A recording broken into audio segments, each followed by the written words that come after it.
त्या संदर्भातच आज आम्ही महापालिकेत आलो। आयुक्तांची भेट मागितली होती पण आयुक्त आज भेटले नाही, पण त्यांच्या उपायुक्तांना आम्ही निवेदन दिलं की ही जी मास्क बंदीची नोटीस तुम्ही व्यापाऱ्यांना दिली ती लवकरात लवकर मागे घ्या। 15 ऑगस्ट हा स्वातंत्र्य दिन आहे आणि नागरिकांनी काय खावं काय खाऊ नये याच्यावरच जर तुम्ही बंदी आणत असाल तर ते स्वातंत्र्य मिळून देशाला उपयोग काय। उद्या आपले किंग जोंग, तुम्हाला किंग जोंग माहिती असतील, जे कोरियाचे प्रेसिडेंट आहेत, त्यांनी काही काळे कायदे त्यांच्या देशात लागू केलेत, तेच कायदे आणण्याचा प्रयत्न भाजप करत आहे।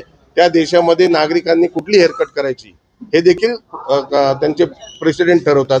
उद्या आम्हाला हे सांगतील की राज्याचे जे देशाचे जे गृहराज्यमंत्री आहेत अमित शाह, त्यांच्यासारखी हेरकट ठेवता, आम्ही ती ठेवायची का।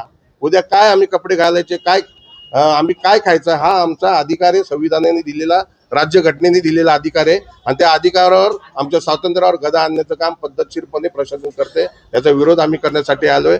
महानगरपालिकेमध्ये आज अनेक प्रश्न आहेत, रस्त्यांमधले खड्डे आहेत, ट्रॅफिक जाम आहे, हॉस्पिटलचा विषय आहे, कचऱ्याचा प्रश्न आहे, हे सर्व बाजूला सोडून नाही ते उद्योग प्रशासनाला कोणी करायला सांगितले आणि हे जर बंदी मागे घेतली नाही तर आम्ही 15 ऑगस्टच्या दिनी आंदोलन करू आमच्या पद्धतीने। जर बंदी मागे घेतली नाही तर महानगरपालिकेच्या गेटच्या बाहेर मांस विक्रेत्यांना घेऊन मांस विक्री करण्याचं काम आम्ही करू।